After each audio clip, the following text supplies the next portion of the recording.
C'est bon. Bonjour tout le monde. Alors, je m'appelle Olivier Sautret, je suis astronome amateur à la SAF depuis 2015. Je suis informaticien. Ma société fabrique des bulletins. Ma société fabrique des bulletins de paye. Je fais de l'informatique pour me nourrir. L'astronomie, ça nourrit moins souvent. Donc, voilà. Je suis membre de la commission de cosmologie, de la commission des étoiles doubles. En 2021, j'ai créé un petit groupe Maquette Astro, astronomique et astronautique, où pour l'instant il y a 4 membres. À ce sujet, j'ai présenté mon groupe à plusieurs commissions, dont la commission astronautique. Et ensuite, je suis devenu compagnon de route de la commission astronautique. Pierre-François Morieux, le président, m'a embauché et embarqué dans ce dont je vais vous parler, c'est-à-dire l'équipe ISS News. Donc, au début, en 2021, il a créé un portail de la SAF, ISS News. Je crois que sur Google, si vous tapez ISS News, vous allez trouver. Voilà. Donc, tout ça, c'est tout ce portail, et puis ensuite le livre. C'est le portail ISS News de la SAF, .saf-astronomie.fr. Pierre-François Morieux est un journaliste de Air et Cosmos. Il a été président de la commission astronautique et technique spatiale, nommée CATS. Et à ce titre, il a créé donc ce portail et a commencé à suivre Thomas Pesquet en 2021. En avril 2021, Thomas Pesquet est monté pour la 2e fois dans l'ISS. Et on l'a suivi en faisant des articles. Plus de 200 articles ont été faits en 18 mois. Alors au début, on avait l'objectif de suivre que Thomas Pesquet. Puis on s'est pris au jeu, parce que ça dure que 6 mois. Comme parenthèse, je pourrais dire que dans l'astronomie du mois de juillet-août, il y a eu un article sur le livre qui est sorti. Mais on parle de 3 Européens dans l'ISS. Bon, il y a une petite ambiguïté parce que ils sont pas restés 18 mois tous les 3. On propose des séjours de 6 mois, puis 6 mois, puis 6 mois. C'est comme ça. Donc pendant 6 mois, on a suivi Thomas Pesquet avec différents articles. Et ensuite, comme il y a eu un prochain Européen, Thomas Maurer, on l'a encore suivi pendant 6 mois. Et encore 6 mois, l'Italienne Samantha Cristoforetti. Donc suite à quoi, après, donc on a alimenté le portail de avril 2021 à novembre 2022. Après, le portail est toujours en ligne, vous pouvez le consulter, il y a plus de 200 articles, mais il est plus alimenté. En avril 2023, Pierre-François Morieux, dit PIF, a donc publié un livre qui est sorti dans les librairies et sur Internet. J'ai un exemplaire ici. Donc l'équipe ISS News, on a une petite dizaine de personnes, ont participé à écrire des articles. Il a sélectionné quelques articles, les meilleurs, et puis c'est assez passionnant et c'est agréable à lire. On apprend plein de choses, plein de chiffres, plein de la vie quotidienne dans la station. C'est très intéressant.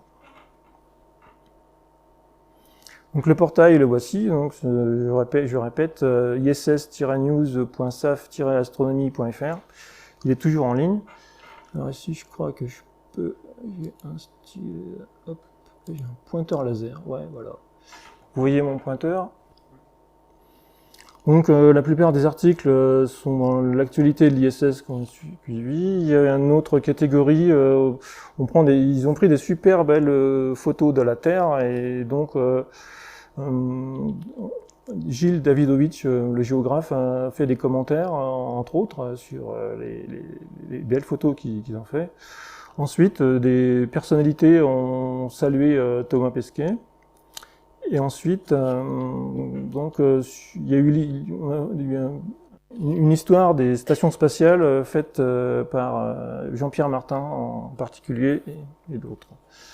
Donc les principales activités, c'est dans le premier onglet. Donc le livre, le voici, je vous l'ai présenté, mais là on le voit à l'écran. Donc on a aussi la participation de Laura André Boyer, qui a donné son avis à Pierre-François. Il est en contact avec elle. Laura André Boyer, c'est l'instructrice française des astronautes européens. Laura André Boyer, j'ai dit quoi? Laura André Boyer. Donc alors, les 3 Européens ont utilisé les nouveaux vaisseaux spatiaux de SpaceX, qui s'appellent Crew Dragon. Ils ont terminé les tests, donc c'est opérationnel. Donc le premier était Thomas Pesquet en avril 2021 jusqu'à novembre 2021. Donc la mission Alpha, donc c'était l'équipage, il s'appelait Crew 2 parce que c'est une capsule Dragon Crew 2, c'était le vol commercial numéro 2 seulement.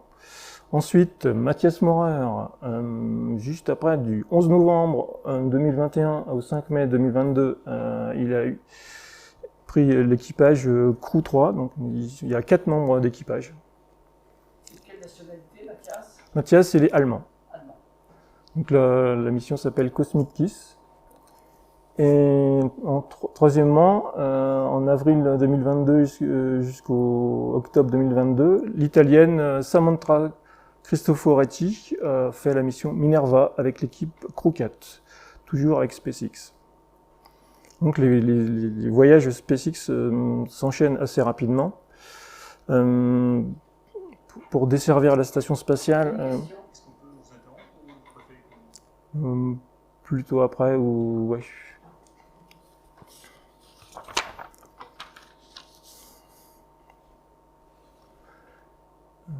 Voilà. Donc chaque mission a un logo, ou quand c'est en papier, en tissu, ça s'appelle un patch. Donc là, c'est aussi le logo des 3 missions.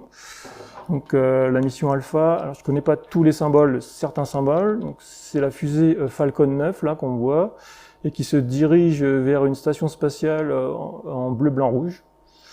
Après toutes les couleurs de l'arc-en-ciel. Deuxièmement, la mission de l'allemand Mathias Maurer avec Cosmic Kiss, qui est un jeu de mots avec ISS, Kiss, ISS. Et puis donc de la Terre à la Lune, il y a une communication radio. Et l'ISS est en rouge. Ensuite, Minerva c'est la chouette, donc c'est l'italienne Samantha. Minerva, c'est la chouette de Athéna, qui représente Athéna ou qui accompagne Athéna, la déesse grecque. Symbole, donc là c'est symbolisé le bec de la chouette, l'œil de la chouette, la Terre et la Lune. Et là il y a deux traits qui représentent l'ISS, parce que elle a fait sa deuxième mission. Elle a fait 2 missions de 6 mois. Mission Minerva. Voilà, après je vous interroge. Non. Voilà, alors je vais vous présenter la Station Spatiale Internationale, International Space Station, ISS. C'est un objet très gros, alors je n'ai pas les chiffres, je crois que plusieurs centaines de tonnes. Ils ont mis 20 ans, enfin ça fait 20 ans que depuis 2001 qu'elle est occupée en permanence. Alors donc c'est une collaboration internationale entre Américains, Européens, Japonais, Canadiens et Russes. C'est comme un vaisseau spatial, il y a un avant, un arrière, un haut, un bas, tribord, bâbord, pareil. Combien en longueur? J'ai pas les chiffres, mais 200 mètres. Il y a une poutre, là, il y a une poutre très longue qui porte les panneaux solaires. J'ai pas les chiffres. Une centaine de mètres sur 70. Ça doit être, on dit une centaine de mètres sur 70. Alors, il y a une partie américaine avec un module japonais et un module européen, et derrière, il y a une partie russe. Et il y a des nœuds d'amarrage. Elle est ravitaillée par des cargos et des équipages.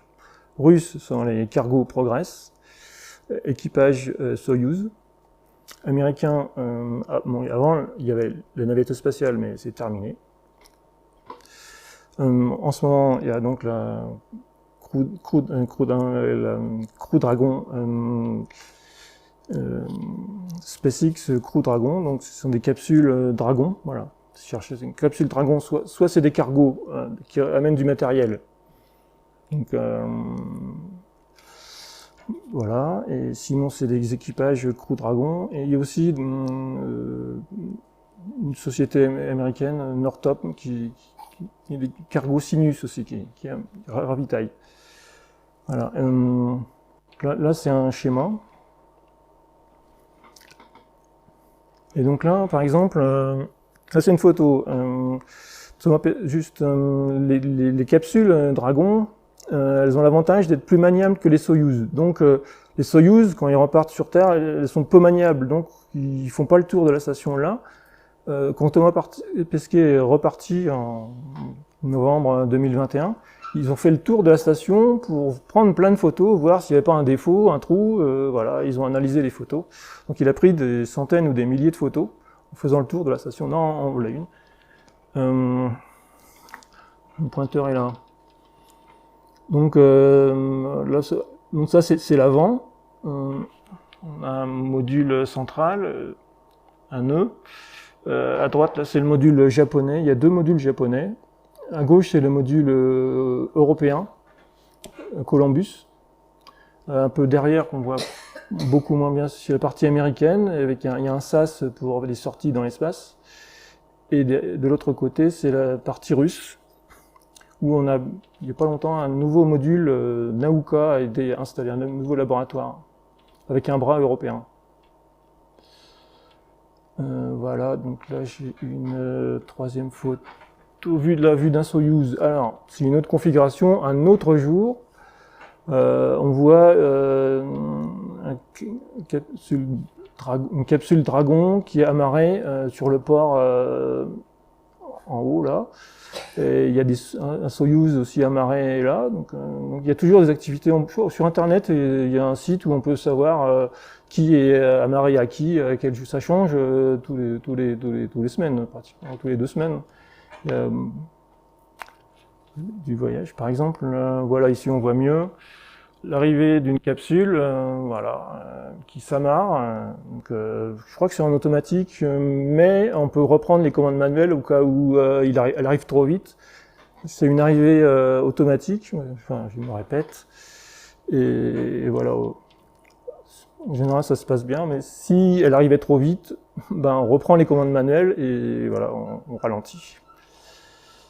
C'est assez impressionnant. Alors,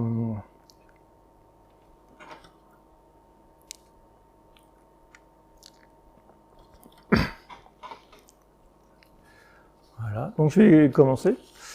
Le 24 avril est arrivé l'équipage Crew 2, qui avait à bord Megan McArthur, Thomas Pesquet, Aki Yoshida, le japonais, Shen Kimbrough américain, et Megan McArthur est aussi américaine. Ça, c'est la photo officielle qu'on trouve sur Internet. Avec là c'est le logo de l'équipage Crew 4, parce qu'il y a le logo de la mission que je vous ai montré tout à l'heure, mission Alpha. C'est pas le même. Donc le numéro 2, c'est Dragon 2. Voilà. Et donc, l'histoire, c'est on a suivi Thomas Pesquet. Donc, il avait 43 ans en 2021. Il était sélection groupe numéro 3 de l'ESA, en mai 2009. Il a fait une première mission Proxima en 2016-2017, où il est resté 6 mois, c'est-à-dire exactement 196 jours. Et en 2021, il a fait la mission Alpha, où il est resté 199 jours exactement. On peut même compter les heures et les minutes. À l'ESA, ils comptent dans l'espace les heures, les jours, les minutes et les secondes qu'ils ont passées dans l'espace aussi sur le site. Pour éviter, on m'a expliqué, c'est pour éviter les ex-aequo, il faut départager. À la seconde près.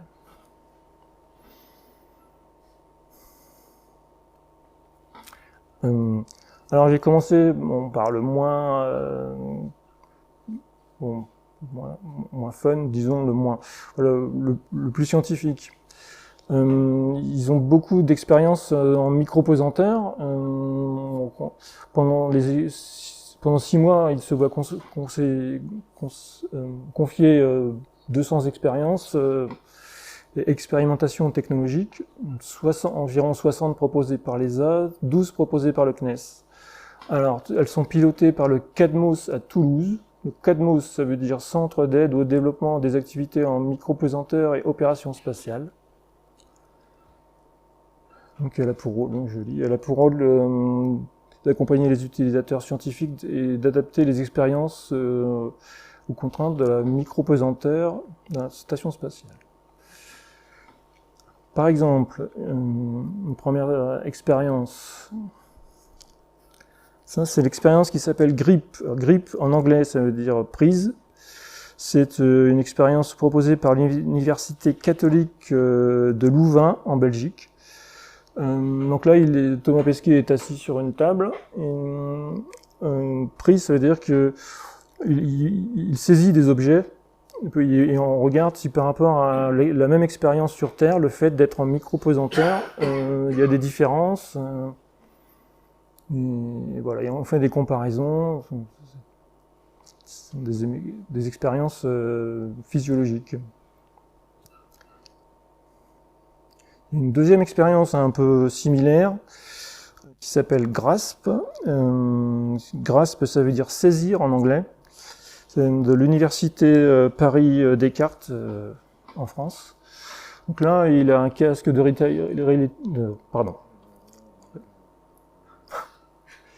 Il a un casque de réalité virtuelle.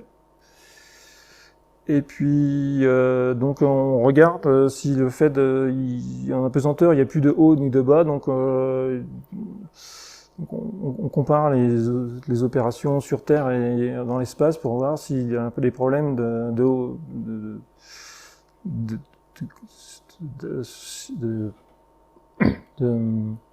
d'appréciation de l'espace en micropesanteur. Voilà. On va passer à une autre expérience un peu plus détaillée que j'ai suivie un petit peu parce que chez lui. Ça s'appelle, je ne sais pas si vous connaissez pas, le blob.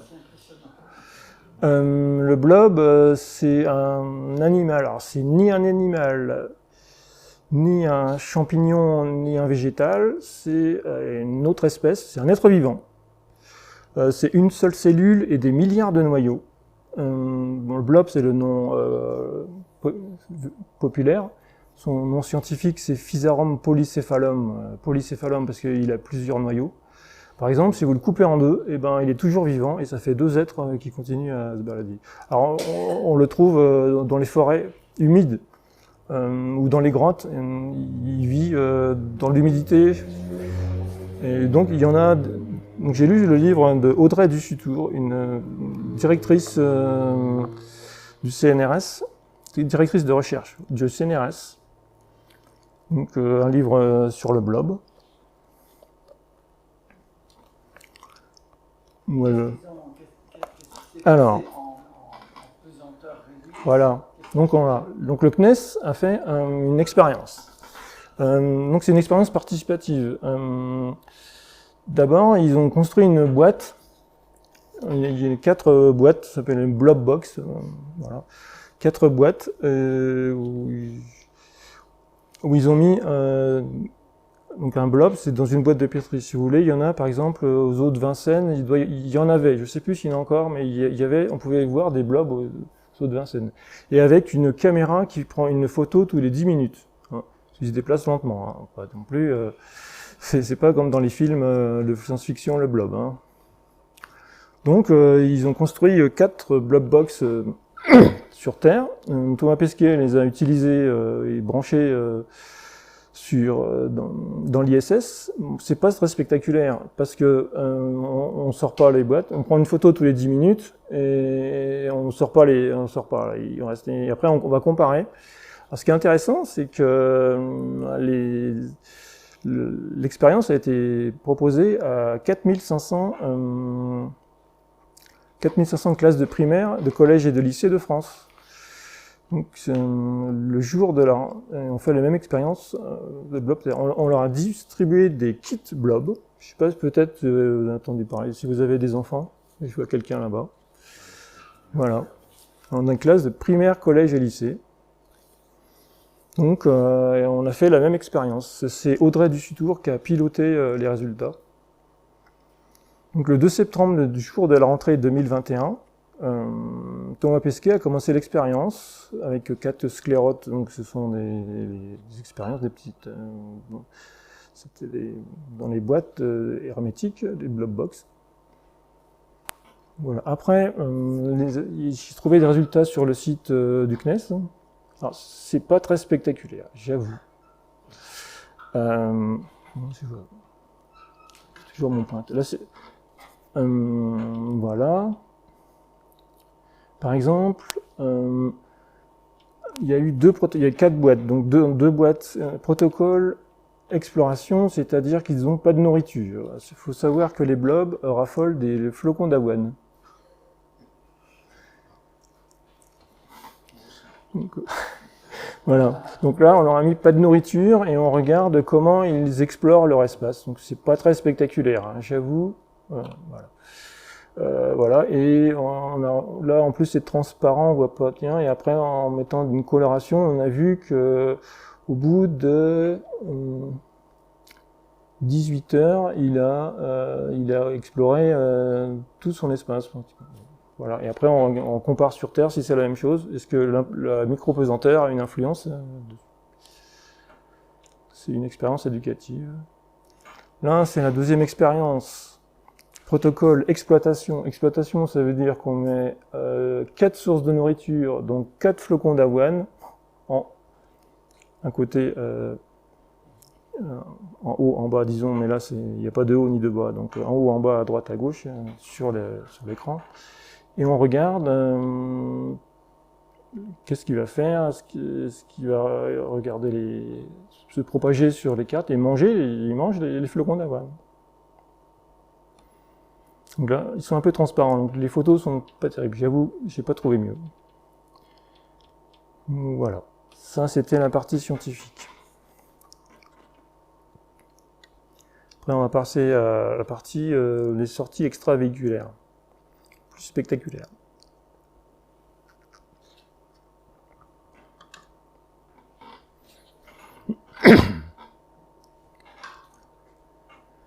Voilà, là je change de sujet. Les sorties extravéhiculaires. Alors EVA en anglais, Extravehicular Activity. Donc il y a des sorties extravéhiculaires américaines avec scaphandre américain et les sorties extravéhiculaires russes en scaphandre russe.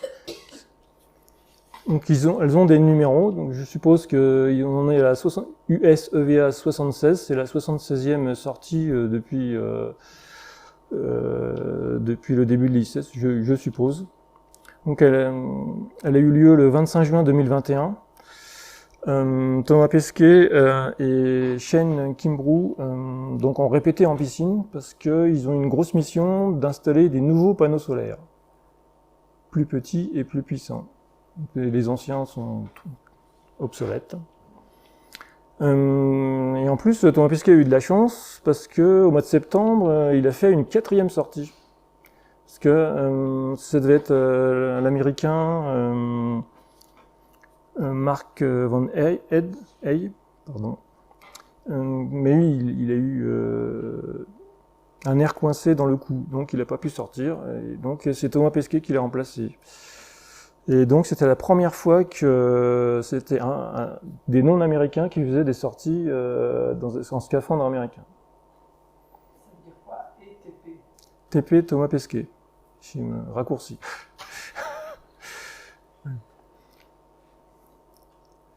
Alors, voilà. Donc le 16 juin, le 20 juin, le 25 juin et le 12 septembre. Alors, j'ai pris quelques photos. Là, c'est avant. Je crois que c'est la veille, ça, qui vérifie le matériel. Mais alors, avant de sortir dans l'espace, il y a plus d'une centaine de points à vérifier. Je crois que c'est très long. Je vais mettre au moins 1 heure de préparation pour sortir. On sort pas comme ça, c'est pas comme dans les films de science-fiction où on sort comme ça, ou voilà, image suivante. Là, il y a une grosse préparation. Faut savoir que les sorties dans l'espace, c'est toujours dangereux. On peut se prendre une micro-météorite, et à la vitesse où elle va, vous connaissez l'énergie cinétique, même un boulon, même une écaille de peinture, à une vitesse folle, peut transpercer, mais bon, ils ont des protections, hein, mais on sait jamais. Donc ils sortent toujours à 2. Alors, il y a toujours un leader et le second, et le leader a un liseré rouge. Alors là, on le voit en préparation. Là, on voit Thomas Pesquet dans le sas, mais là, il est prêt à sortir, il a mis son casque. Voilà. Je pense que c'est les moments les plus forts quand on leur parle de leur voyage, ils retiennent beaucoup leur sortie dans l'espace. C'est impressionnant et on est droit face à la Terre et à l'espace, où évidemment il n'y a pas d'air. Et donc là, on est dans la partie américaine. Donc là, le SAS, c'est le SAS américain, où là, on a ouvert l'écoutille, et là, il commence à sortir. Voilà, donc là, j'ai fait une série de photos. Donc là, ils ont remplacé les anciens panneaux solaires, et les remplacent par des panneaux solaires déroulants. C'est ce qui est Roll Out Solar Array, IROSA, panneaux solaires déroulants. Donc les anciens panneaux solaires sont en bleu, là, très grands, et les petits sont en vert. Et donc les nouveaux sont ici, là, ils sont inclinés à 10 degrés. Comme ça. Ils sont plus petits et plus puissants. Donc ils vont les dérouler. Donc il y a plusieurs séries, hein, il y a plusieurs poutres, hein, donc là, c'était les premiers, je crois. Donc là, on en voit. En haut, là, ce sont les panneaux solaires enroulés. Donc là, ils travaillent dessus pour l'installer sur la poutre, hein, avant de la dérouler. Ici, une autre photo. Là, c'est la 4e sortie, parce que c'est Thomas Pesquet, on reconnaît le drapeau français. Et il y a le liseré rouge, la 4e sortie, il était le leader. Donc là, il est harnaché sur le bras robotique canadien. Voilà, donc ça doit être impressionnant. Ils font des sorties de environ 6 heures, 6 ou 7 heures.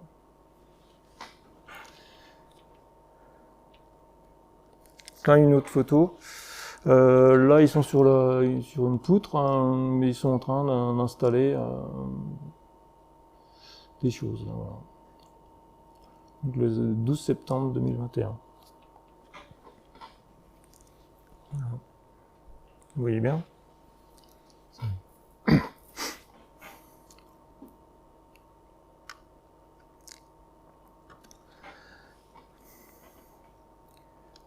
Alors, je termine avec Thomas Pesquet.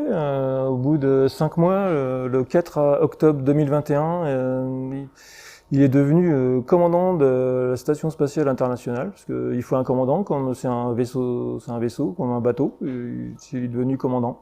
C'est la 4e fois qu'un Européen était commandant, la première fois que c'est un Français. Donc, symboliquement, on lui remet les clés de l'ISS à une cérémonie. Voilà. Et donc, du 4 octobre jusqu'au 8 novembre, donc il a retransmis le commandement à un collègue un peu plus tard, avant le 8 novembre, puisque le 8 novembre, il s'est détaché avec la capsule Dragon Crew 2. Et il est arrivé le 9 novembre sur l'océan, avec le même équipage, Megan McArthur, Thomas Pesquet, Aki Ushid, Shigen Gimbro. Voilà. Ensuite, un deuxième Européen est arrivé, mais malheureusement, ils ne se sont pas croisés. Ils voulaient se croiser là-haut. C'est Thomas Maurer, l'Allemand, est arrivé avec l'équipage Crew 3, mais seulement le 11 novembre 2021. Il était accompagné de Raja Shari, américain, Thomas Marshburn, américain, et Kalia Baron, américaine. Donc là, c'est aussi, encore une fois la photo officielle, avec le logo de l'équipage Crew 3. Voilà. Et donc ils n'ont pas pu se croiser, ils ont regretté, ils pensaient se croiser en haut, et là, ils n'ont pas pu. Là, il y a eu du mauvais temps et d'autres problèmes. Et, voilà. Et donc Matthias Maurer, allemand, 51 ans, c'était son premier vol. Et c'était la doublure de Thomas Pesquet. Parce que chaque astronaute a une doublure en cas où il tombe malade juste avant le départ. J'ai choisi une photo là. Ici, on est dans le module Columbus. Au plafond du module Columbus, on a harnaché une couchette. On le voit. Alors, la couleur rose, c'est parce que il y avait une serre qui s'appelle VJ, une culture de plantes de la NASA avec une lumière rose comme ça. Donc, ça peut surprendre, mais c'était ça.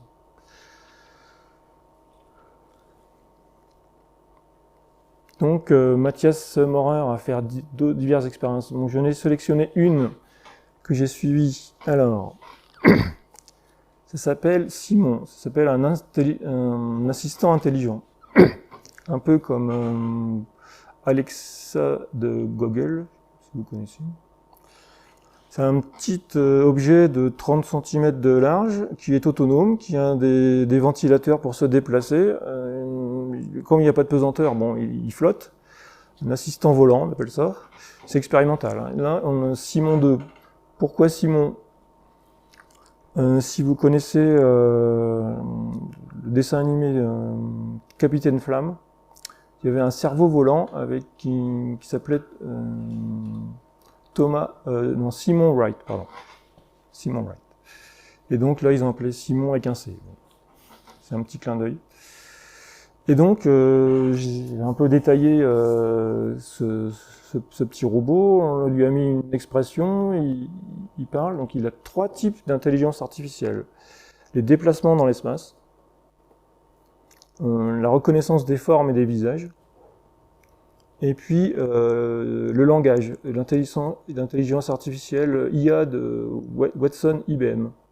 Peut-être vous avez peut-être entendu parler, moi je connais un peu, mais c'est une intelligence artificielle, c'est des logiciels de parole en fait, des réponses automatiques. En général, maintenant, il y en a beaucoup. Ça s'appelle la mode, c'est chatbot. Je pense qu'ils utilisent beaucoup ce genre d'intelligence. Après, on peut les raffiner, ils apprennent. On a empêché l'auto-apprentissage. Il faut qu'ils apprennent, mais en interaction avec un humain. Et donc ça a commencé, donc c'est Simon 2 parce que c'est la deuxième version. Il y a eu déjà en 2018 un Simon 1 avec d'autres astronautes européens. Il est fabriqué par Airbus et commandé par la DLR, c'est l'agence spatiale allemande. Donc ils font diverses expériences et ils font des assistances de plus en plus compliquées. Bon, la plus simple, par exemple, c'est bon, affiche-moi la page temps du manuel numéro 2. Voilà. Ça, c'est une tâche simple. Après, ils font des tâches de plus en plus compliquées. Ils ont fait des démos avec des enfants, des présentations. Alors, il faut savoir que la NASA a aussi son petit assistant, mais un peu différent. Il a moins d'intelligence artificielle, c'est plutôt c'est celui-là, il s'appelle Astrobi, je crois qu'il y en a 2 ou 3. Ils sont attachés à la station et ils se rechargent tout seuls, mais ils sont autonomes. Par contre, c'est un peu différent, j'espère ne pas dire de bêtises. Ils sont plus par exemple, quand tous les astronautes dorment, ils surveillent que tout va bien, ils se déplacent dans les modules et c'est au sol qu'on regarde si tout se passe bien. Après.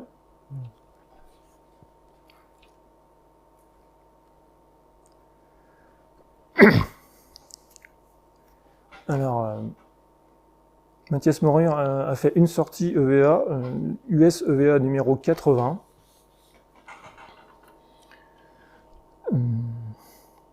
Donc il l'a fait, donc il n'était pas le leader, il l'a fait avec l'américain Raja Shari.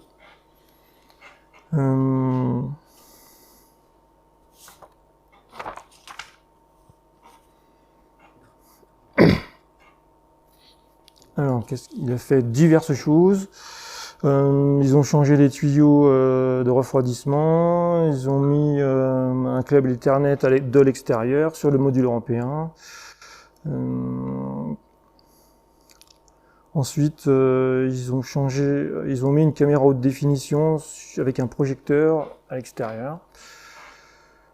Voilà, j'ai une deuxième photo. Elle est un peu floue. C'est une photo qui provient d'une vidéo, elle est un peu moins nette. Bon, ce qui s'est passé, c'est qu'il y a eu un petit problème à cette sortie. Il y a eu de l'eau dans le casque de Mathias. Et on ne sait pas pourquoi. C'était un peu gênant. Ensuite, à quoi la NASA a interdit les sorties en scaphandre américain pendant un certain temps. Donc ce qu'ils ont fait, c'est que à la fin de la mission, ils ont redescendu le scaphandre sur Terre, ils l'ont analysé, ils n'ont rien trouvé de suspect, et ils ont réautorisé les sorties EVA américaines seulement le 18 octobre 2022 avec l'italienne Samantha.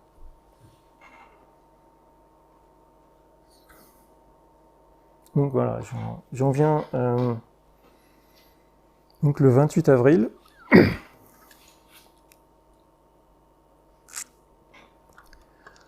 28 avril de l'année dernière, en 2022, arrivée de l'équipage Crew 4, toujours avec SpaceX, Robert Ince, Samantha Cristoforetti, l'italienne, Jessica Watkins et Kelge Lindgren, américains, sont arrivés.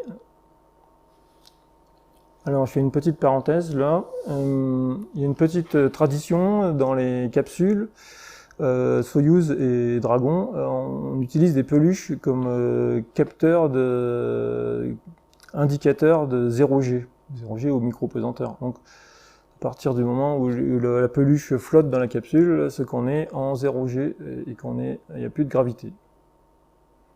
Donc,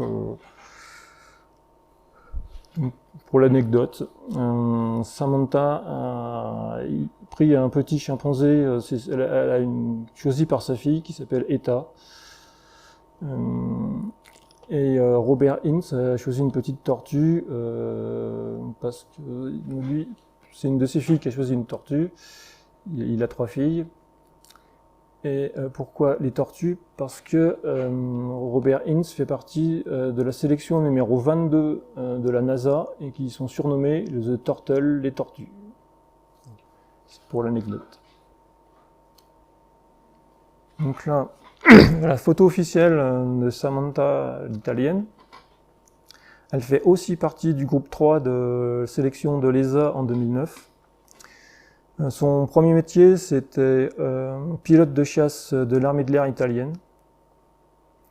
Elle a fait une première mission en Futura en 2014-2015, 6 mois, 200 jours, et une deuxième mission en 2022, la mission Minerva, en exactement 170 jours.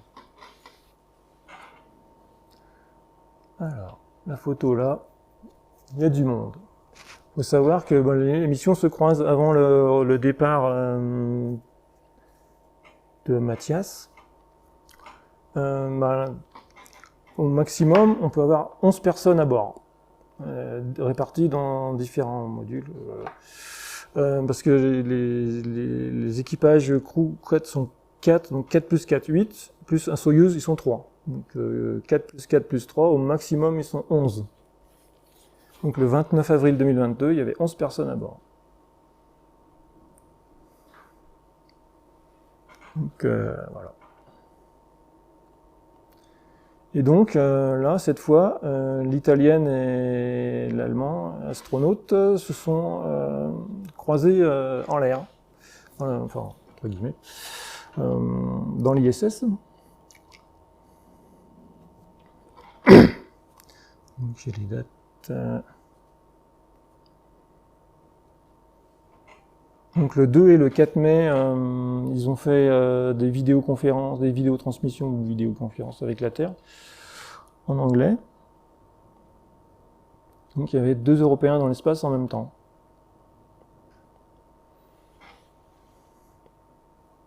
Donc Mathias Maurer, j'ai noté, il est redescendu le 5 mai. Et Samantha est arrivé le 28 avril, voilà. Donc ils sont restés une semaine.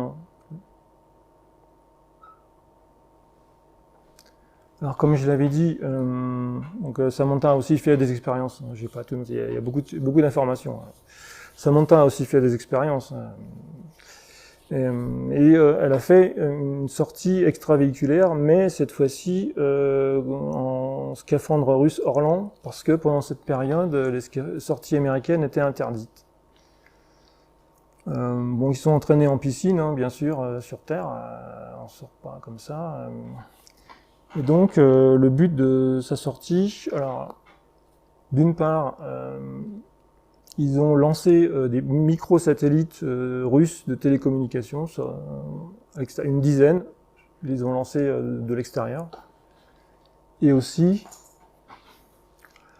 ils ont travaillé sur un bras robotique Hera, sur le module russe qui s'appelle Nauka, nouveau module russe. Donc, avec un... Voilà.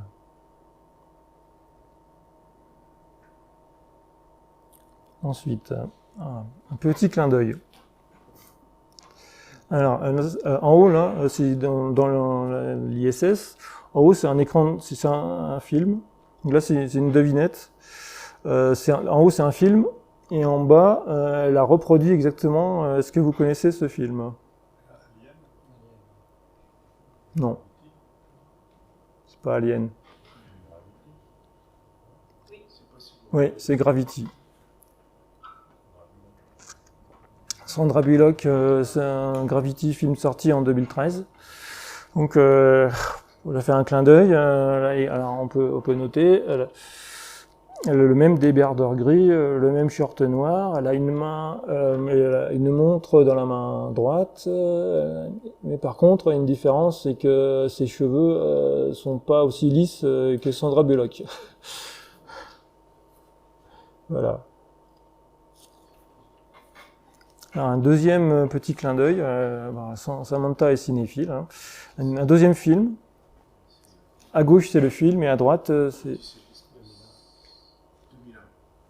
Oui, c'est 2001, l'Odyssée de l'espace. Au début du film, quand je crois qu'une navette montre, c'est une hôtesse qui a des chaussons crampons et qui marche à 360 degrés. Elle a essayé, elle dit ça marche mais très lentement, hein. Ça marche pas bien.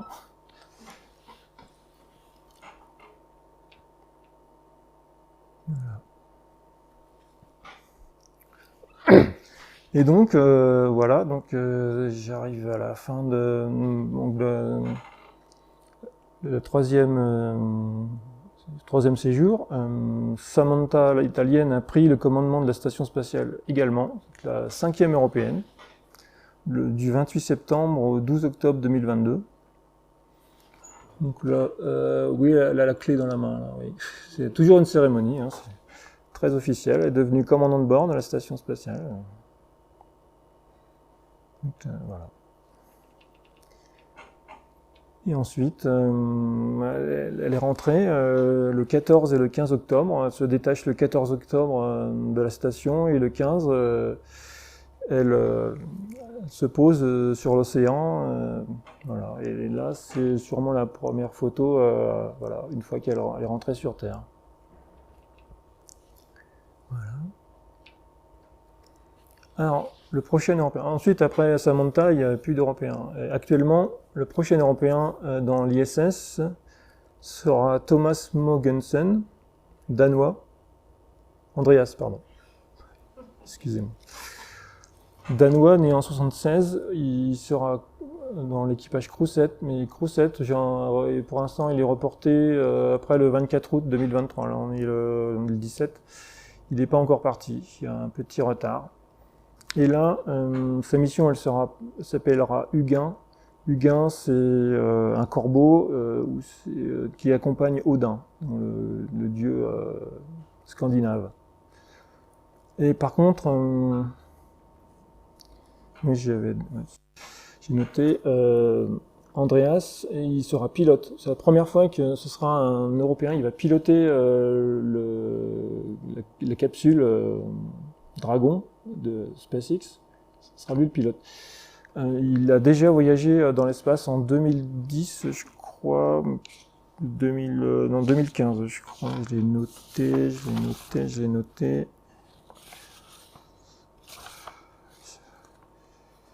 Oui.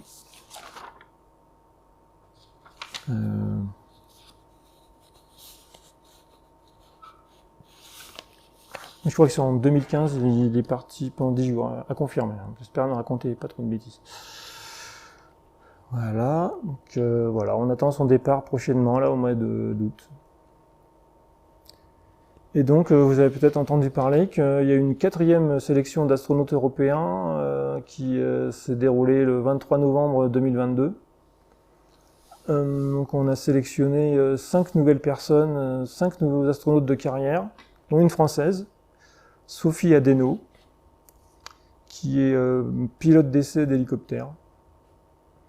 Et également 11 réservistes. Réservistes, ça veut dire qu'ils gardent leur métier et que bon, ils font des formations. 11 réservistes, dont un Français, Arnaud Prost. Il est pilote de chasse dans l'équipe d'essai du Rafale. Et j'ajoute que c'est la première fois qu'on a aussi sélectionné comme réserviste un para-astronaute, un astronaute handicapé.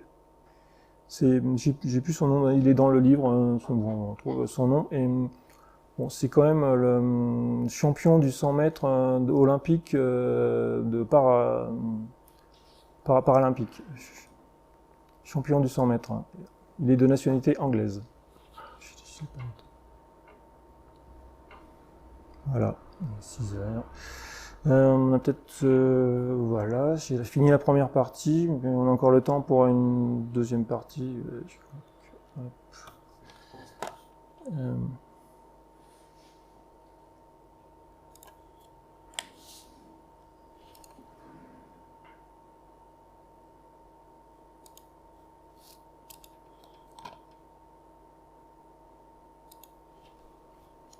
Voilà, bon, j'ai fini la première partie. Par contre, il y a beaucoup d'initiatives privées en ce moment dans l'espace, on appelle ça le New Space. D'abord, quel est l'avenir de la Station Spatiale Internationale? Alors, les agences spatiales ont prolongé l'ISS jusqu'en 2030. On a encore 7 ans d'exploitation. Après, on ne sait pas ce qui va se passer. Soit c'est des entreprises privées qui la reprennent, ou alors j'ai entendu que la NASA a commandé un module de désorbitation, et là, ils prendraient un module et désorbiter, ça veut dire la faire tomber dans l'océan Pacifique. Bon, pour l'instant, sous réserve, hein, j'espère pas raconter de bêtises. Donc, moi, jusqu'en 2030, c'est signé. Toutes les agences spatiales ont signé. Et là, j'ai sélectionné un projet privé, Axiom Space. Ça m'a intrigué. Il est sur le portail ISS News. Il y a un article plus détaillé que là.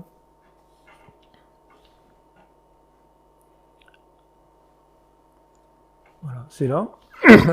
Alors là,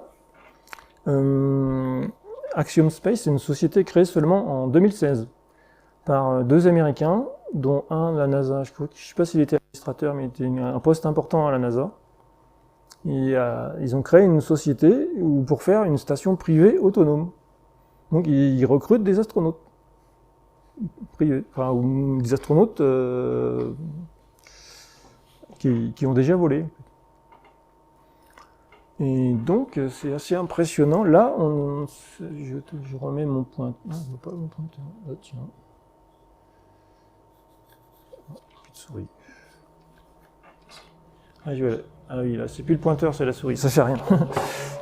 Alors ici, donc là, c'est la station spatiale existante avec le module. Ça, c'est le module japonais avec les deux modules. Et là, prochainement, dans les années à venir, ils pensent envoyer un deuxième module, un troisième module, un quatrième, attaché comme ça. Voilà.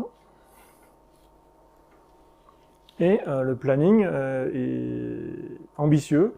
En 2024, ils vont envoyer un premier module. En 2025, un deuxième module. En 2026, un troisième module. Et en 2027, encore un autre module avec des panneaux solaires. Et en 2028, s'il n'y a pas de retard dans le programme, eh ben, ça sera une station spatiale autonome, privée. Donc ça m'a un peu intrigué. Donc il y a beaucoup de projets, hein. C'est pas le seul, hein, mais... Il se séparerait de l'ISS en 2028. Et actuellement, il y a eu deux vols, Axiom 1, Axiom 2, ils ont fait des préparations, il y a eu 2 vols cette année. Axiom 2, je crois que c'était en mois d'avril ou d'avril-mai de 2023. Donc ça avance. C'est pas du recyclage de la TV, du module de la TV, ça? C'était tout petit la TV. Hein? C'était tout petit la TV.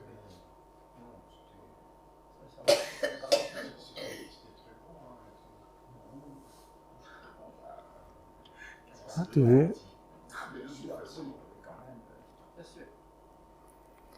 Oui, je sais pas si c'est le module ATV, mais il y a aussi des sociétés américaines, mais il faudrait que je vais avoir il y a plus de détails sur le site ISS News, je vous invite à aller voir sur le site. Parce qu'il y a aussi des sociétés américaines qui font des modules. Peut-être voilà. Donc voilà, c'est-à-dire qu'en 2028 ou après, s'il n'y a pas de report, ben, ça serait une station spatiale autonome. Ouais, il y a un drone trop lourd. Ouais. Mais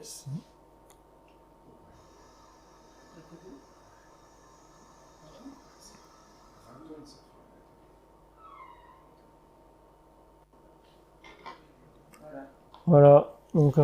Donc un portail toujours en ligne. Je vous incite à le visiter. Et puis un livre en librairie ou sur internet. Voilà.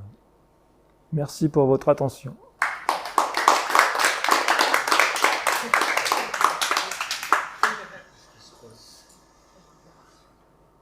Vous aviez une question, si vous vous en souvenez? C'était peut-être. En fait, il y avait plusieurs, mais. Est-ce que les patchs, là, par exemple, c'est les astronautes eux-mêmes qui les dessinent? Je crois pas. J'ai perdu la souris. Hop. Non, c'est pas les astronomes eux-mêmes qui les dessinent, c'est l'agence, c'est très encadré, je pense. Depuis un temps, ils avaient un robot aussi dans l'espace. Il y avait oui, exactement, il y avait un petit robot humanoïde américain. Je pense qu'ils en parlent plus, il n'a pas trop bien marché, je crois, j'avais lu des articles dessus. Non, ils l'ont pas amélioré, je crois qu'ils l'ont abandonné, non. Non. C'est vrai que ça remonte à... Oui, 2000, ouais. Le petit système qui se propulse avec des ventilateurs, c'est astucieux. Attends. Maintenant, avec l'intelligence artificielle, on fait des trucs autonomes, et puis ils se pilotent tout seuls, ils s'en occupent plus. Et la coopération, la cohabitation russo-américaine, ça se passe comment? C'est bien possible. Alors, je préfère pas en parler. On ne les voit pas dans toutes les photos qu'ils ont cloîtrées dans leur cellule. On peut arrêter la vidéo. Voilà.